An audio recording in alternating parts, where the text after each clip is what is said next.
ano bang meron talaga sa Iglesia ni Cristo? I'd like to learn it. I'd like to study the legacy, the heritage.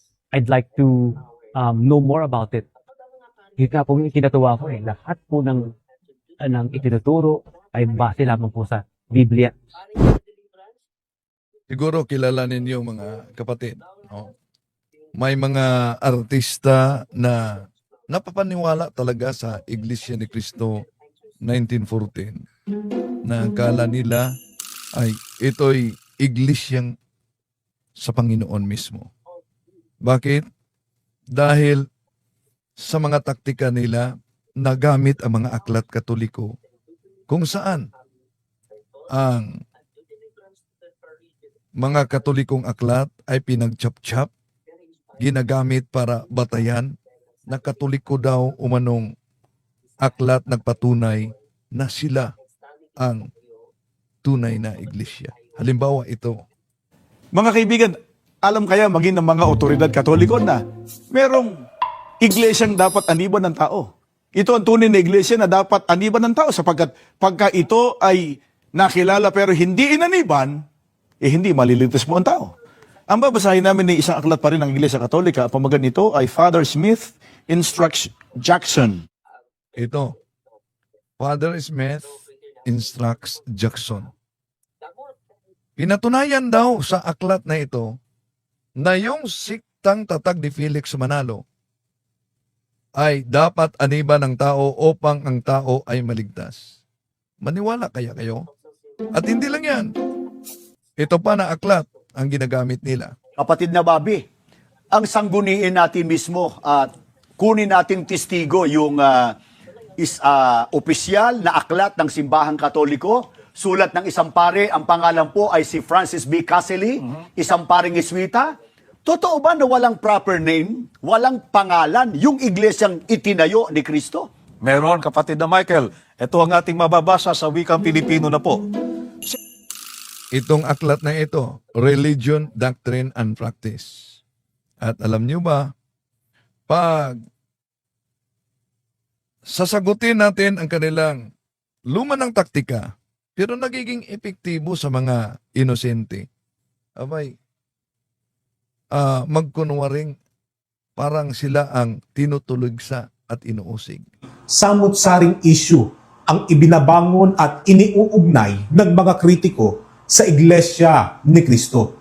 Kung ano-anong kasinungalingan, samut-saring pagbibintang at paratang ang ipinupukol ng ibang tao laban sa amin na mga kaanib sa Iglesia. Pero ang totoo mga kapatid, mula pang noong panahong na itatag ni Felix Manalo ang Iglesia ni Cristo. Grabe na ang banat nito. Bakit? Di ba? Kahit si Felix Manalo sinabing ang Iglesia Katolika daw ay sa demonyo. At ito ang ating tatalakayin at sasagutin. Ako pinilit, wala pong lumapit sa akin or wala pong nag-udyok. Ako po'y kusang lumapit. Ako po'y kusang nagtanong, ano bang meron talaga sa Iglesia ni Cristo? Oh, so siya ang kusang nagtanong, hindi siya nilapitan dahil ito talaga ang realidad din sa ating panahon. Ano? Halimbawa kung ikay Katoliko, mga kapatid sa mga nagsubaybay ngayon, kayo sa inyong bahay, meron bang isinagawang panalangin kasama ang buong pamilya? So, dapat ang panalangin magsimula sa loob ng bahay dahil sa doktrina ng Simbahang Katoliko, ang pamilya ay tinatawag na domestic church. Pagkatapos, meron bang isinagawang katikismo sa mga anak sa loob ng bahay? Ito kadalasan kong tanong sa mga kapwa Katoliko na karamihan nakalimutan na nila ang kanilang tungkulin sa pagtuturo ng mga kabataan sa loob mismo ng pamilya. At kung di ito nagawa ng mga magulang, merong vacuum na mangyayari sa tunay na iglesyang miyembro. May vacuum na mangyari. Ano yan? yung kakulangan sa pagpangaral sa aral ng simbahang Katoliko, yung kakulangan sa panalangin, mga kapatid, no? Yan. Hahanapin yan ng mga miyembro ng pamilya. Asan? Tulad nito, hinahanap doon sa Iglesia ni Cristo na tatag ni Felix Manalo. I'd like to learn it. I'd like to study the legacy, the heritage. I'd like to know more about it. Yun nga po yung kinatuwa ko. Lahat po ng itinuturo ay base lamang po sa Biblia. So, lahat na itinuturo base lang po sa Biblia. Doon, yun talaga ang kanilang paniniwala na lahat na turo base sa Biblia. Pero, halimbawa, yung opisyal na turo nilang kinopya din ni Felix Manalo sa ibang sekta, natalikod ang unang iglesia. Yung turo nila na may naganap na apostasya sa tunay na iglesia. Wala naman yan sa Biblia. Pero itinuturo nila yan. No? Si Felix Manalo, anghel. Wala naman na yan sa Biblia. No? Pero itinuturo nila yan. No? So, yan gumagamit talaga sila ng Biblia. Pero, mga kapatid, tulad sa ibang sekta, na gumagamit din sa Biblia, pero kung ating pag-aralan mismo ang kanilang sekta, malinaw na ito'y tatag lamang ng tao dahil kung sisilipin natin ang Securities and Exchange Commission na narehistro, elo kay kapatid na Gina Ruales dyan sa Dubai. No? Malinaw ang sinabi sa kanilang rehistro, Los fundadores de esta asociación son Felix Manalo, that the founders of this organization, isa na si Felix Manalo. Tuloy natin. Pagsapit ng 108th anniversary, So 108. Bakit 108 pa na anniversary? Dahil natatag sila sa 1914 Punta Santa Ana, Manila. 1914 Punta Santa Ana, Manila. Kaya sa interview ito, 108 anniversaryo pa sila. Pero ang tunay na iglesia na sinabi ayon mismo sa aklat na ang pamagat The New Book of Knowledge, Encyclopedia, Volume 16, page 287, malinaw ang sinabi. The history of the Roman Catholic Church began in an upper room in Jerusalem almost 2,000 years ago. So ang tunay na iglesia ni Cristo, ano daw? Almost 2,000 years ago. Kaya, kung umanib ka sa sekta na 108 lang ang anibersaryo o ilang taon lang ang anibersaryo, dapat mag-isip-isip ka na, sino nga ba talaga ang nagtatag nito? Okay, tuloy natin mga kapatid. ang Iglesia ni Cristo, I am more than ever excited and truly honored and privileged and even more inspired to come up with a beautiful message globally to tell everybody what a great celebration and a great thing it is to be a part of Iglesia ni Cristo. So 108 ang sa interview niya na anibersaryo ng Iglesia ni Cristo. CEO sa National Convention, bro. Oh yes, Ka-Bornok ng Fakbusters. Huwag niyong kalimutan din na mag-subscribe sa kay Ka-Bornok, no? Na channel maganda na meron yung tinatalakay siya kaugnay sa isang ministro ng Iglesia ni Cristo na nahuli ba 'yon? So kita-kita tayo, bro, Ka-Bornok, sa National Convention. Ilang tulog na lang, ha? National Convention na. Okay. Ano ba ang kanilang ginagamit na aklat? Alam nyo ba? Anong aklat ang kanilang ginagamit? Para patunayan na kahit umano otoridad ng simbahang Katoliko'y nagpapatunay na ang inaniban nila ay siyang dapat aniban ng tao para ang tao ay maligtas. Itong aklat na ito, mga kapatid. Mga kaibigan, alam kaya maging ng mga otoridad Katoliko na merong iglesyang dapat aniban ng tao. Ito ang tunay na iglesia na dapat aniban ng tao sapagkat pagka ito ay nakilala pero hindi inaniban, hindi maliligtas po ang tao. Ang babasahin namin ng isang aklat pa rin. So, kailangan umano, dito, ginamit nila ang aklat Katoliko at sa mga inosente, nagiging epektibo ito. Bakit? Dahil sa isipan ng mga inosenteng kahit Katoliko, o nga ano, bakit kaya isinulat ng paring Katoliko na ang tunay na iglesia ay Iglesia ni Cristo? Oh, ayan.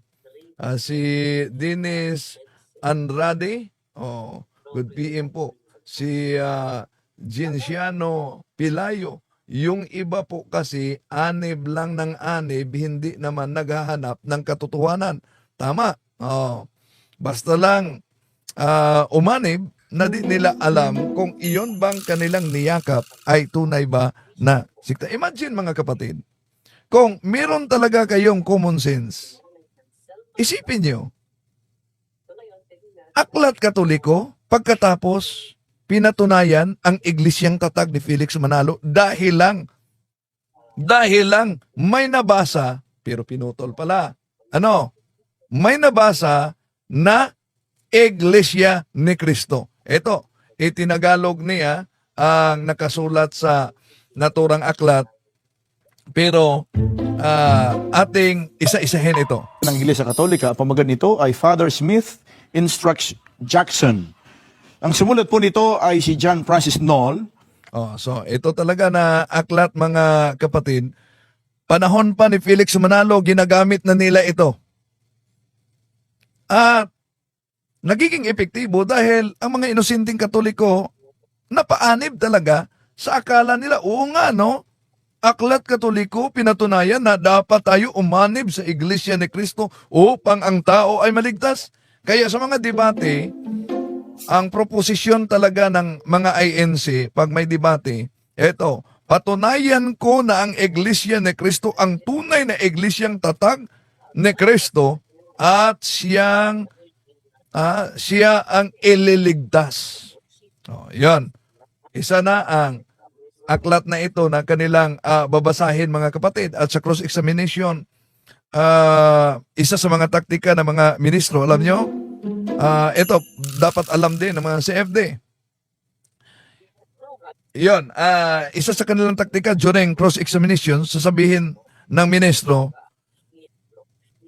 tinutulan mo ang paksa na ang tunay na iglesia ni Cristo na dapat ang tao'y aanib para siya ay maligtas. Tanong, pag mabasa ko sa aklat Katoliko na pinatunayan ng aklat Katoliko na ang Iglesia ni Cristo ay dapat aniban ng tao upang siya'y maligtas, aamainin mo ba na talo ka sa debating ito?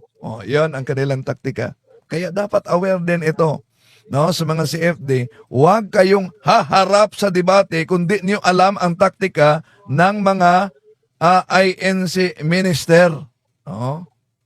Mag-ingat kayo sa ganyan mga kapatid. Okay. Tuloy natin ang kanyang binasa. Sa pahina 35 hanggang 36, ganito ang pinatutunayan ng nasabing sumulat ng aklat. Ang Iglesia ni Cristo ngayon, sa kalagayan, sa kapangyarihan, sa aral, ay dapat maging katulad ng kanyang dating kalagayan nung ito'y maglingkod sa mga tao sa pamamagitan ng 12 apostol. Sa iglesyang ito, ang lahat ay obligadong mapabilang upang maligtas. Yaong mga tao na sa pamamagitan ng kanilang malubhang pagkakamali ay hindi alam ang tunay na iglesia, o kahit ito'y alam ngunit tumangging umanib, ay hindi maliligtas. Mga kaibigan, pansinin po ninyo, sabi ng sumulat ng aklat, ang Iglesia ni Cristo ngayon, sa kalagayan, sa kapangyarihan, sa aral, ay dapat maging katulad ng kanyang dating kalagayan nung ito'y maglingkod sa mga tao sa pamamagitan ng 12 apostol. Yan. Binasa nila ang aklat na ito, Father Smith Instructs Jackson. Dahil may nabasang Iglesia ni Cristo. Una mga kapatid na tanong, na dapat ninyong itanong, dahil po ba nabasa ang Iglesia ni Cristo sa naturang aklat? Ibig po ba sabihin na ang Iglesia ni Cristo na inaniban ng ministro ni Felix Manalo ay ang tinutukoy sa aklat na ito? Hindi. Bakit? May pinuputol sila. Gusto ko ipakita sa inyo. Sa lumang aklat na ginagamit niya sa pahina 35. Pero sa isang version sa aklat na ito, nasa pahina 60-61, mga kapatid. At ito ang binasa niya, itinatagalog pansinin ninyo, ito ang sinalin niya sa Tagalog. Itong binasa niya. The Church of Christ today must be in nature, in power, in teaching what it was when it served men through the 12 apostles. It is to this church that all are obliged to belong in order to be saved. Those people who, do doubtful, deliberately refuse to seek out the true church, refuse to knowing it, refuse to join it, cannot be saved. Diyan lang ang binasa niya, mga kapatid. Kaya, ulitin natin at ipakita natin, may karugtong pero iniwasan. Ito, ulitin natin. Mga kaibigan, alam kaya maging ng mga otoridad Katoliko na merong iglesyang dapat aniban ng tao. Ito ang tunay na iglesia na dapat aniban ng tao sapagkat pagka ito ay nakilala pero hindi inaniban, hindi maliligtas mo ang tao. Ang babasahin namin ni isang aklat pa rin ng Iglesia Katolika, ang pamagat nito ay Father Smith Instruction Jackson. Ang sumulat po nito ay si John Francis Knoll. Sa pahina 35 hanggang 36, ganito Meron din akong isa na sa isang office, mga kapatid, sa ginamit niya, nasa 35-36. Pero dito, nasa pahina 60-61. Minsan gagamitin din nila ito sa live, minsan yan na version ang gagamitin nila. ang pinatutunayan ng nasabing sumulat ng aklat. Ang Iglesia ni Cristo ngayon, sa kalagayan, sa kapangyarihan, sa aral, ay dapat maging katulad ng kanyang dating kalagayan nung ito'y maglingkod sa mga tao sa pamamagitan ng 12 apostol. Yan. Ipakita ko sa inyo ang binasa niya sa English na isinalin niya sa Tagalog para makita ninyo ano ang pinutol at pinagchap-chap ng ministro. Ito, pakinggan ninyo siya, mga kapatid. Sa iglesyang ito, ang lahat ay obligadong mapabilang upang maligtas. Yaong mga tao na sa pamamagitan ng kanilang malubhang pagkakamali ay hindi alam ang tunay na iglesia o kahit ito'y alam ngunit tumangging umanib ay hindi maliligtas. Ito. Mga kaibigan, pansinin po ninyo. Pansinin Sabi ng ninyo. sumulat ng aklat, ang Iglesia ni Cristo ngayon, sa kalagayan, sa kapangyarihan, sa aral, ay dapat maging katulad ng kanyang dating kalagayan nung ito'y maglingkod sa mga tao sa pamagitan ng 12 apostol. Ito. Dito lang ang kaniyang binasa, mga kapatid. Deliberately refuse to seek out the true church or knowing it. Refuse to join it, cannot be saved. Napansin nyo ba? Merong deklarasyon yan sa Lumen Gentium number 14 sa Vatican Council. Yun ang binasa. Pero may iniwasan. Said the Catholic Church is the ordinary means of salvation. This sacred synod turns its attention first to the Catholic faithful. Yan, iniwasan nila. For Christ made present to us in His body, which is the church, is the mediator and the only way of salvation. However, therefore, knowing that the Catholic Church was made necessary by God through Jesus Christ, would refuse to join it or to remain in it, would not be saved. Yan. Napansin ninyo, mga kapatid, ang aklat na ginamit at binasa nila, paano nila pinagputol-putol. At nagiging epektibo talaga ang paraan na ginawa nila. Bakit? Dahil daming mga naniniwala, oo nga pala, ano? Aklat Katoliko nagpatunay na ang Iglesia ni Kristong inaniban, walang iba, kundi ang Iglesia ni Kristo na dapat tayo maligtas. Hindi pala Katoliko. Una, ang dapat itanong, dahil po ba merong tinatawag na Marks of the True Church, One Holy Catholic Apostolic Roman Church, ang Church of Christ as descriptive, paglalarawan sa iglesia, tatag ng ating Panginoon Jesucristo. Di ba yan dinala ng ating Panginoon Jesucristo ng simbahan? Iniwanan ba yan ang pangalang Church of Christ? Hindi. Sa Catechism of the Catholic Church number 811, ito mabasa natin. This is the sole Church of Christ, which in the creed we profess to be one, holy, Catholic, apostolic. Kaya huwag kayong magtaka kung bakit sa mga aklat Katoliko mabasa natin ang Church of Christ na ginagamit at inaangkin kung sa titulo pa ito sa lupa, mga kapatid, abay, inagaw na. Ha? Nabasa lang sa aklat Katoliko na may Church of Christ, inaangkin na sila na. Oh. Yeah? O kaya mag-ingat talaga mga kapatid sa ganyang taktika. At matapos ito gamitin, kahit sa debate, ito'y gagamitin talaga nila. No? Para patunayan na ang Church of Christ o Iglesia ni Cristo na kanilang inaniban ay Iglesyang tatag ng ating Panginoon Jesucristo. Ano pa na aklat na gagamitin nila, mga kapatid? At ito'y nagiging epektibo dahil marami namang nadala, no, ng mga inosente.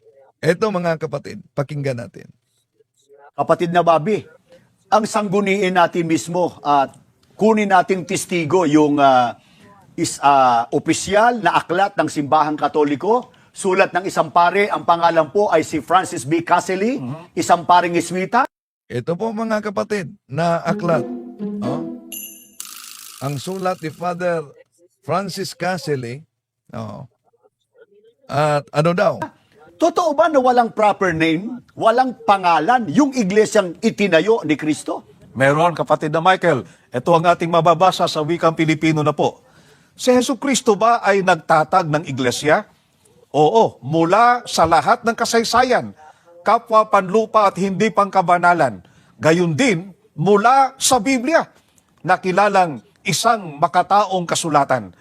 Ating nalaman na si Jesucristo'y nagtatag ng iglesia na tinatawag sunod sa Kanya, ang Iglesia Kristiyana o ang Iglesia ni Kristo. Kaya malinaw po. Yan. Kaya malinaw po, umano mga kapatid, batay sa aklat Katoliko, na ang pinatunayan ay Iglesia ni Kristo. Pero, tingnan natin, ano po ba ang nakasulat sa naturang aklat na ginagamit nila? No? Dahil tuwing pag-uusapan kasi ang paksang tunay na iglesia, no? Ang mga aklat na ito ay gagamitin ng mga ministro ni Felix Manalo, mga kapatid. Kaya, kung pangalan na Iglesia ni Cristo na ibabato ng Iglesia ni Cristo ang tatag ni Felix Manalo, kumpiyansang-kumpiyansa sila gamit ang mga aklat Katoliko na dinoktor, pinagchap-chap, pinagputol-putol, pinagtagpi-tagpi, at minali ang unawa at ang konteksto para lang patunayan na ang otoridad Katoliko'y nagpatunay na yung inaniban at tatag ni Felix Manalo ay iglesia daw tunay. At ayon pa sa mga ministro ni Felix Manalo, patapos gamitin nila itong aklat ni Father Francis Caselli na Religion, Doctrine and Practice, mga kapatid, sa kanilang propaganda, inaamin ng otoridad Katoliko, ng paring Katoliko na si Francis Casele na ang tunay na iglesia, ang pangalan ay Iglesia ni Cristo. Hindi po Katoliko, mga kapatid. Ayan ang kanilang taktika, mga kapatid.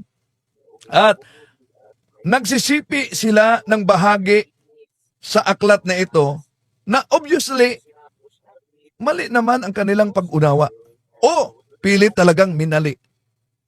At ayon sa mga ministro, mga kapatid, na pinatunayan sa aklat umano na ito. Kaya sa mga programa nilang pagbubunyag, bunyag na bunyag, pero mali naman ang binubunyag na sa aklat ni Father Francis Casele, ang tunay daw na iglesia ay Iglesia ni Cristo. Tutulan ba niyo? Hindi. Hindi natin tutulan yan. Pero, hindi yan tumutukoy sa iglesyang tinatag ni Felix Manalo. Kaya, mga kapatid, daming nabiktima sa fake news, daming nabiktima sa mga ministro ni Felix Manalo na gumagamit sa aklat ni Father Francis Casele na Religion, Doctrine, and Practice na ulitin ko kung sa titulo pa ng lupa, mga kapatid, abay,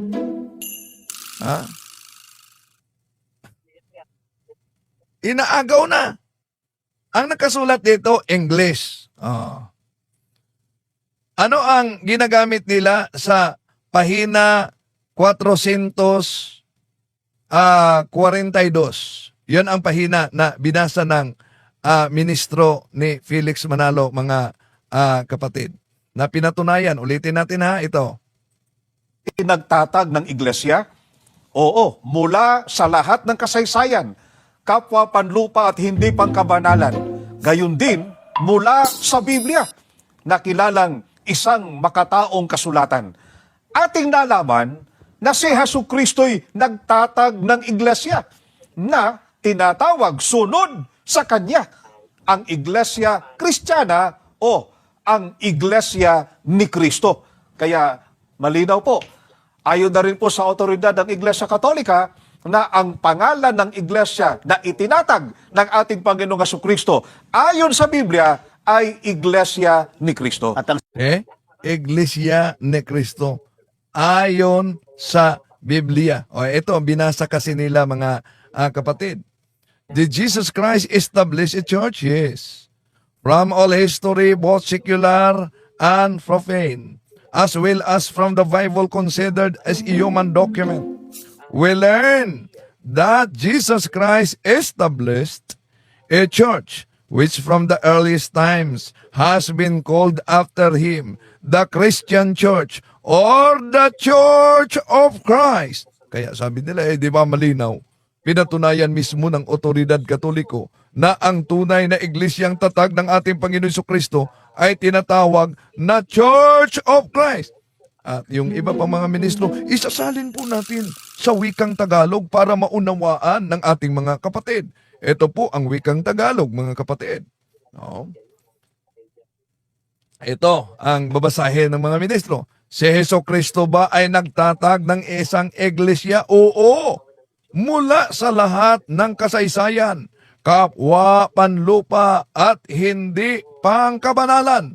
Gayon din mula sa Biblia na kinikilalang isang makataong kasulatan. Ating nalaman na si Jesucristo ay nagtatag ng isang iglesia na mula sa kauna-unahang panahon ay tinatawag na kasunod sa kanyang pangalan, ang Iglesia Kristiyana o ang Iglesia ni Cristo. Yan.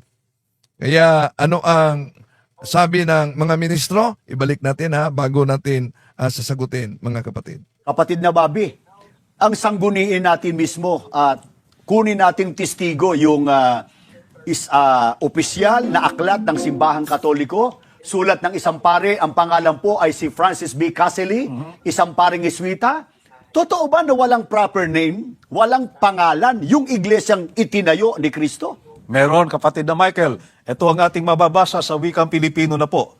Si Jesucristo ba ay nagtatag ng iglesia? Oo, mula sa lahat ng kasaysayan, kapwa panlupa at hindi pangkabanalan. Gayon din mula sa Biblia na kilalang isang makataong kasulatan. Ating nalaman na si Jesucristo'y nagtatag ng iglesia na tinatawag sunod sa Kanya, ang Iglesia Kristiyana o ang Iglesia ni Kristo. Yan ang ginagamit nila mga kapatid. Ang Iglesia Kristiyana o ang Iglesia ni Kristo. Atin namang susuriin bawat teksto na pinagtagpi-tagpi sa mga propaganda ng mga ministro ni Felix Manalo upang kayo na nagsubaybay at kung sakaling maimbita kayo, alam nyo na kung ano ang kanilang modus na ginawang ganito. No? Para di kayo madaya talaga. Unahin natin yung sinipi nila mula sa pahina 442 at sa 443 na matatagpuan din natin sa pahina 329. Alam niyo ba, ano nakasulat diyan? Ito po ang nakasulat mga mahal na kapatid. No? Pansinin ninyo. Did Jesus Christ establish His church? From all history, both secular and profane as well as from the Bible considered as a human document, we learn that Jesus Christ established a church which from the earliest times has been called after Him, the Christian Church or the Church of Christ. Yon. Dahil may mabasang Church of Christ sa aklat nito, gusto nilang ipalitaw na pinatunayan ng otoridad Katoliko na sila na ang tinutukoy ng otoridad Katoliko na si Father Francis Casili. Mga kapatid, maliwanag na sa bahaging iyan at diyan mabasa natin, nagtatag daw ang ating Panginoong Hesukristo ng isang iglesia na pinagpatunayan sa kasaysayan. Ibig sabihin mga kapatid, lahat ng kasaysayan, pinatunayan ang tunay na iglesia. At kaya naman, lagi itong sinisipi ng mga ministro ni Felix Manalo dahil nakasulat daw sa bahaging ito ang salitang Church of Christ na ang tawag ay Iglesia ni Cristo sa Tagalog. So mula diyan mga kapatid, mula diyan, ginagamit na nila sa kanilang bagsak na unawa o pilit talagang binagsak nilang kanilang unawa para makadala sa mga inosente. Imagine, may nadala din silang inosente na aklat Katoliko nagpatunay na ang kanilang inaniban ay iglesyang tatag ng ating Panginoon Jesucristo. Pero, una, dapat ninyong malaman na yung binasa nila, tinatawag sa pangalan. Tinatawag, ibig sabihin mga kapatid, descriptive. Yung Iglesia ni Cristo o Church of Christ sa Biblia ay isang pantukoy o descriptive title sa itinatag ng ating Panginoon Jesucristo. Ngayon, para mas maunawaan natin ang aklat na ginagamit ng mga ministro, ano ba ang sinasabi sa mas naunang bahagi sa aklat na ito? Lalo nagsisilipin natin ang pahina 328 sa aklat na ginagamit ng mga ministro. Ito po mga kapatid, ang ating mabasa, pahina 328. Ito, basahin ninyo. The lessons on the Catholic Church are among the most important in the study of religion. For if we once admit that the Catholic Church is the true church established by God to teach men infallibly the way to heaven, and that He has commanded all men to be members of it, our way is clear. See? Ang Iglesia ni Cristo na pinatunayan sa Aklat Katoliko na inagaw naman nila, Hindi yung tatag ni Felix Manalo. Kita nyo po, sa paksa pala doon mga kapatid, hindi ang Iglesia ni Kristong tatag ni Mr. Felix Manalo sa 1914. Ang tunay na iglesia na dapat aniban ng tao upang siya'y maligtas. Dahil ang Iglesia ni Kristong tinatalakay dito, kung ating ibalik sa pahina 329, walang iba kundi ang Iglesia Katolika. At halatang pinawalang bahala ng mga ministro ni Felix Manalo ang konteksto. Kaya nga, ayaw nila magbasa kayo ng mga aklat maliban lang sa mga kaanib sa Pasugo Magazine, kung saan nandun ang mga bahagi sa pinagchap-chap nila mga kapatid. Yung kinukot nila galing sa mga aklat Katoliko. At pinatunayan nila na galing mismo sa aklat Katoliko, sila daw ay pinatunayan ng otoridad Katoliko. Imagine yan. No? Kaya ingat-ingat naman pag may time. Dapat talaga mag-research at i-share ninyo ito sa mga kapwa Katoliko natin para ma-aware sila, no? Na ginagamit nila yung pinagchap-chap nila, na pinatunayan nila na ang aklat Katoliko umano nagpatunay na yung inaniba nila ay dapat aniban upang ang tao ay maligtas. Pero ang tanong mga kapatid, kung sisilipin natin ang kasaysayan, ang history, sino ba ang tunay na iglesia? Sino ba ang tunay na iglesia ni Kristo? Sa kanilang Pasugo Magazine, July-Agosto 1988, page 6, ito mabasa natin mga kapatid. Even secular history shows a direct time link between the Catholic Church and the apostles, leading to the conclusion that the true Church of Christ is the Catholic Church. See? Ano daw? The true Church of Christ is the Catholic Church. Ang tanong, mga kapatid, kung sinabing the true Church of Christ is the Catholic Church, alam ba yan ng mga ministro nila? Ha? Alam ba nila na sa pasimula, ang simbahang Katoliko ay siyang tunay na iglesia ni Kristo? Alam nila yan? Ha? Alam nila yan. At sinabi nila yan sa kanilang pangangaral na ang tunay na iglesia ni Kristo ay ang simbahang Katoliko. Ang tanong, kahit ang mga ministro ni Felix Manalo, alam nila yan. Eto mga kapatid. Pansinin ninyo ang sinabi ng ministro. Kaugnay sa simbahang Katoliko. Dahil sinabi ko raw na sa pasimula, ang Iglesia Katolika Apostolika Romana ay ang Iglesia ni Kristo. Wala pong kontra dyan. Talaga pong sinabi ko yan, na ang Iglesia Katolika Apostolika Romana, yan ay napatatag. Ang kahulugan po niyan ay hindi pasimula ng organisasyon, kundi yan po sa pasimula ay Iglesia ni Kristo at yan po ay nagbuhat pa sa panahon ng pang-apostol. See? Nagbuhat pa sa panahon ng mga apostol. Sa pasimula, yan ay iglesia ni Kristo.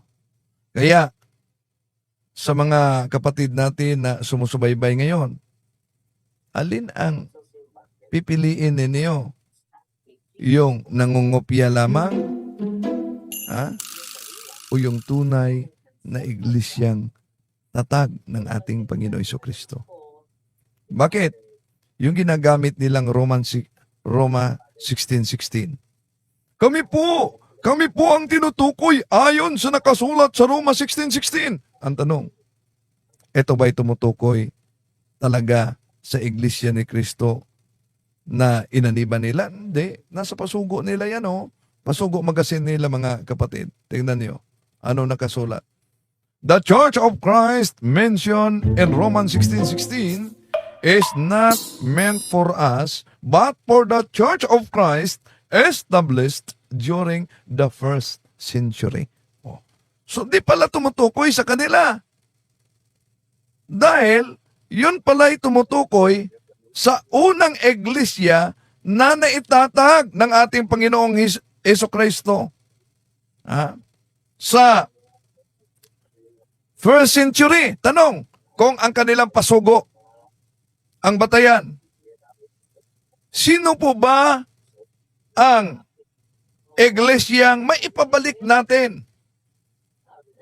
Matututulan ba nila na ang Iglesia Katolika ay maibalik, may unbroken line of succession, balik sa mga apostoles at sa ating Panginoon Kristo? Hindi. Nasa pasugo nila yan, mga kapatid.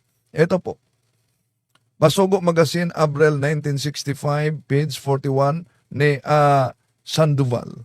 Cipriano Sandoval. So we don't question the claim of the Catholic apologist that the Catholic Church alone could trace back its origin to the apostles. See? Could trace back its origin to the apostles. Kaya mahal na kapatid, ating sinagot lang itong mga ginamit nila na mga aklat Katoliko dahil matagal na itong paulit-ulit nilang paggamit sa mga programa nila sa kanilang Pasugo Magazine at sabi ni Factbusters, grabe naman yung iglesia. Mga Pasugo Magazine, nakalathala, pero pinagputol-putol nila. Itong mga aklat na ito, lumang aklat na ito ng mga Katoliko, Katolikong aklat. Pero, ginagamit nila ito. Bawat nag-aaral sa pagkaministro, dapat meron talagang kopya sa mga aklat na ito. Dahil nasa pandoktrina nila yan. At meron silang aklat ng mga referensya kung saan nakasulat talaga ang mga aklat Katoliko na ginagamit nila. At nagpapasalamat ako sa mga kapatid nating Katoliko na nagpadala ng suporta sa atin sa mga aklat na ito na hinahanap natin para magamit sa evangelization. Maraming salamat po sa inyong lahat. At hanggang dito na lang mga kapatid, i-share ninyo sa mga kapwa Katoliko para alam nila ang taktika ng ating mga kapatid sa iba yung pananampalataya. Okay, makita ng iba, napakaganda ng simbahan, napakaganda ng disiplina, napakaganda ng kasuotan pag magsimba. Pero anong silbi sa magandang simbahan, magandang disiplina, magandang kasuotan, ngunit wala namang real presence of Christ na dapat tanggapin upang ang tao at ang kanyang kaluluwa ay mabuhay.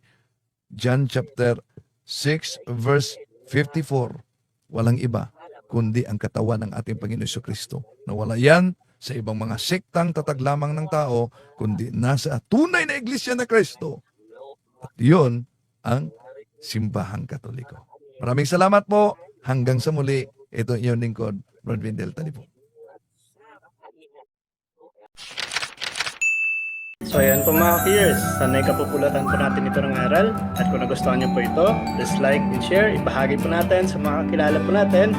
And please don't forget to follow and subscribe po ng ating YouTube channel, Mr. Curious Catholic. Muli po, this is Mr. Curious Catholic, kasama po ninyo sa pagtatanggol ng ating simbahan. Pro Deo et Ecclesia. Sa Diyos po ang lahat ng kapurian. Hello mga kapatid, follow and subscribe Mr. Curious Catholic. Marami tayong matutunan, mapupuno po yung ating isipan sa mga katotohanan. Dahil ang katotohanan na magbigay sa atin ng tunay na kalayaan. God bless. Hello mga kapatid, inanyayahan namin kayo, huwag niyong kalimutan mag-subscribe sa kay Bro Dens Oberio, Mr. Curious Catholic. Marami kayong matutunan sa pamamagitan ng pagsubaybay niyan sa pagsagot sa pananampalataya na inaatake ng ating mga kapatid sa iba. Yung pananampalataya, and they are not only attacking the teachings of the Catholic Church, but proselytizing the good numbers of the Catholic. At sa pamamagitan sa pagsulotin niyo nitong Mr. Curious Catholic, Facebook page and YouTube channel, dami ninyong matutunan. Isabuhay natin ang ating matuto. Rodillo et Iglesia.